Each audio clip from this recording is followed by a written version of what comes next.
আজকে ২১শে মার্চ তথা ২রা শাওয়াল। ২১শে মার্চ ২০২৬ রবিবার, আর ২রা মার্চ ১৪৪৭ হিজরি।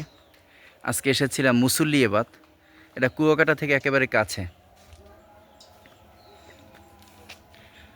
আমি হলাম মাসুম বিল্লাহ ফেরদাউস। আমার বাড়ি কদমতলা, বরগুনা, কদমতলা গাজীবেরি। আমার এখন বয়স ৩৭ বছর। আজ থেকে প্রায় ৩০ থেকে ৩২ বছর আগে এখানে এসেছিলাম। আমার বাবা মা বোনদের সাথে এসেছিলাম। এই বাড়িতে এসেছিলাম। এখানে একটা বাড়ি আছে। এই বাড়িটা ছিল জনাব মাওলানা আব্দুস সোবহান সাহেবের। উনি আমার বেয়াই সম্পর্কে। ওনার আপন ভাই হলেন জনাব খলিল মুসল্লি। জনাব খলিল মুসল্লির বাবার নাম হলো জালাল মুসল্লি। জালাল মুসল্লির বাবার নাম হলো কালু মুসল্লি। কালু মুসল্লির আরেক ছেলের নাম হলো আব্দুল জব্বার মুসল্লি। আব্দুল জব্বার মুসল্লির ছেলের নাম হলো কাউসার মুসল্লি। সেই কাউসার মুসল্লির বাড়ি হলো এটা। বাড়িটা খুবই ভালো লাগলো। ফুল গাছ আছে। তারপরে এখানে দেখলাম ওই পাশে জলপাই গাছ আছে, 2টা জলপাই গাছ। এবার ঘরের সামনে লিচু গাছ। লিচু গাছের মুকুল না বউল কি বলে, এই যে লিচু গাছ। আবার এখানে আছে লেবু গাছ। আর এখানে সামনে সুন্দর একেবারে মনোরম পরিবেশ, সুন্দর দিঘির মতো বিশাল পুকুর, মাশাআল্লাহ। এখানে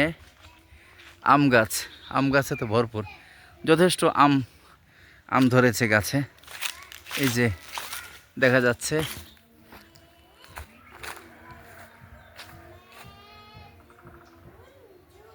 একটু খেয়াল করে দেখলেই বোঝা যাবে যে যথেষ্ট আমের ছোট ছোট আম।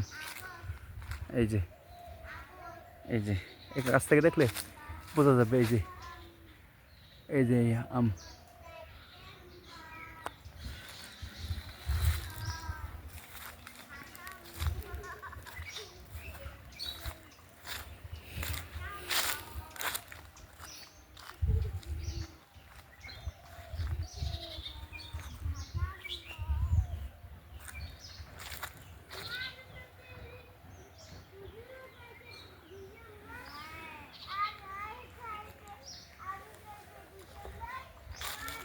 এই হলো কাউসার মুসল্লির বাড়ি, আর এটা হলো আব্দুস সোবহান মাওলানার। এখানে আমরা একদিন রাতে অবস্থান করেছিলাম। তখন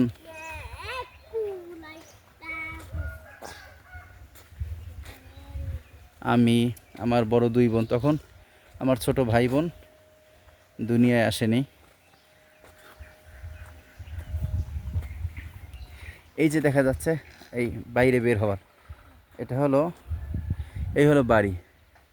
তো ওই বাড়িটার দরজা আলাদা সম্ভবত, ওই পাশে। হ্যাঁ, আর এখানে একটা দরজা বাইরে বের হওয়ার জন্য। এর পাশে এই যে গাছ দেখা যাচ্ছে, এই গাছ থেকে একটুখানি ডান দিকে ওই কর্নারে, ওখানেই হলো খলিল মুসল্লির কবর। তো একটু আগে তথ্য নিলাম মূলত ওই কাউসার মুসল্লির বাসা থেকে। কিছু তথ্য জিজ্ঞাসা করলাম, তখন এই তথ্যগুলো দিল। দূর থেকে যখন দেখছিলাম এই ফুল গাছগুলো খুবই সুন্দর লাগছে, ভাবলাম কী গাছ দেখি। এটা ফুল গাছ, খুব সুন্দর লাগছে। একেবারে খোলামেলা জায়গা।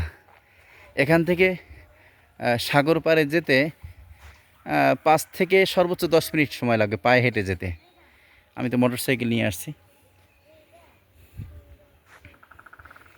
সুন্দর একেবারে, মাশাআল্লাহ, মানে মনোরম পরিবেশ। বলতে গেলে আগের দিনের মোটামুটি জমিদার বাড়ির মতো। বাকি বড় ব্যক্তি হলে তখন নিরাপত্তা নিয়ে কিছু বিষয় থাকে, যে সব এত নির্জনে কেমন কি হয় সেটা আলাদা বিষয়। বাকি মানে পরিবেশটা খুব মানে কি বলে ওটাকে, স্বাস্থ্যসম্মত।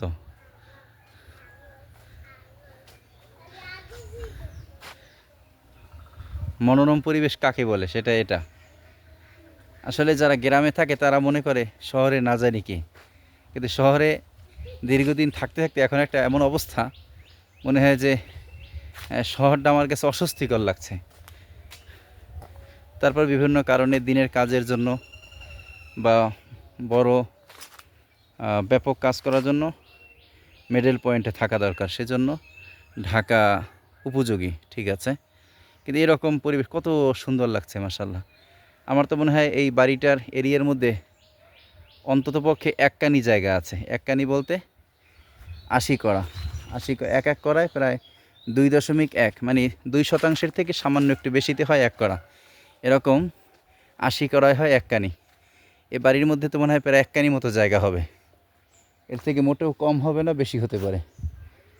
হ্যাঁ, এক কানিই হবে, একটু কম হলে হতেও পারে। যাক, আমরা এখন এই বাড়িতে যাব।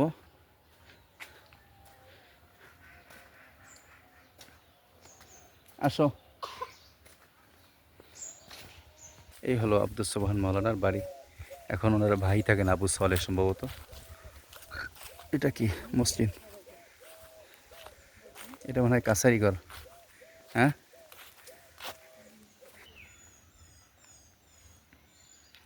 এ বাড়িতে একদিন অবস্থান করছিলাম, কতটুকু মনে পড়ে। এটা জনাব আব্দুস সোবহান মাওলানার বাড়ি। তো এখন তার ভাই থাকেন, আর উনি অন্য জায়গায় থাকেন। আমের ঘেরান আসতেছে,